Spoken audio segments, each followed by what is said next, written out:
Кога ќе испоредиме претходните deployments, така речено, нели, количини на војска кои што се наоѓале на оваа територија, конкретно на Блискиот Исток, што можеме да забележиме?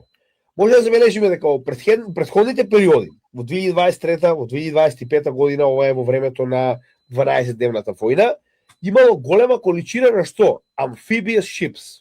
Ова се бродови кои што се направени за приземјување. Во превод, ако имате копнена инвазија, вас ви се екстремно потребни овие бродови, за да можете да донесете трупи на територијата на земјата која што се обидувате да ја нападнете. Така, што може да се бележиме овдека? Еден таков брод нема. Значи, со оглед на фактот дека они ги повлекуваат нивните земјени трупи и во целата оваа флота која што ја гледаме овдека, како во Медитеранот, така во Индискиот океан, не постојат вакви пловни објекти. Ова е позитивно.